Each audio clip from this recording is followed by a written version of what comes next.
मेरी खुशी आज दोहरी है। आध्यात्मिक यात्रा के जिज्ञासु के रूप में मन में संतोष का भाव है और पूर्वांचल क्षेत्र के प्रतिनिधि के रूप में भी ये एक कमिटमेंट पूरा होने की घड़ी भी है। इस क्षेत्र के युवाओं के लिए रोजगार के भी अनेक नए अवसर बनेंगे।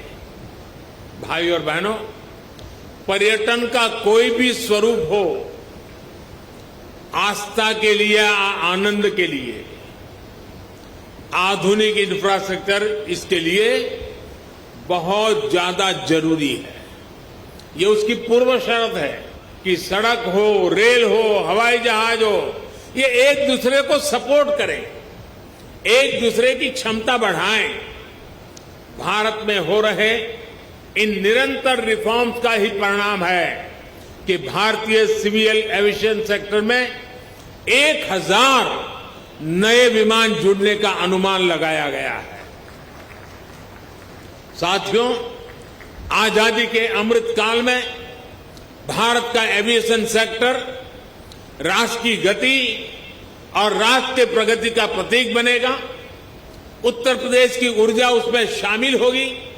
भगवान बुद्ध से जुड़े स्थानों को विकसित करने के लिए, बेहतर कनेक्टिविटी के लिए, श्रद्धालुओं की सुविधा के निर्माण पर भारत द्वारा आज विशेष ध्यान दिया जा रहा है। कुशीनगर का विकास यूपी सरकार और केंद्र सरकार की प्राथमिकताओं में है।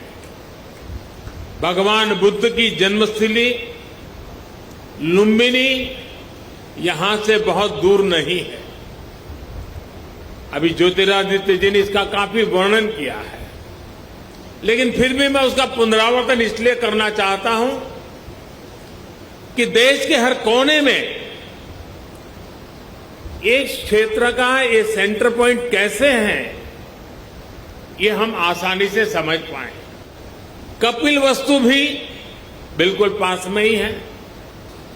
भगवान बुद्ध ने जहां पहला उपदेश दिया, वो सारनाथ की भूमि भी 100-250 किलोमीटर के दायरे में ही आ जाती है। जहां बुद्ध को ज्ञान प्राप्त हुआ, वो बोध गया भी कुछ ही घंटों की दूरी पर है। ऐसे में ये क्षेत्र सिर्फ भारत के ही बौद्ध अनुयायियों के लिए ही नहीं, बल्कि Sri Lanka, Thailand, Singapore, Laos, Cambodia, Japan, Korea, ऐसे अनेकों देशों के नागरिकों के लिए भी एक बहुत बड़ा श्रद्धा का और आकर्षण का केंद्र बनने जा रहा है।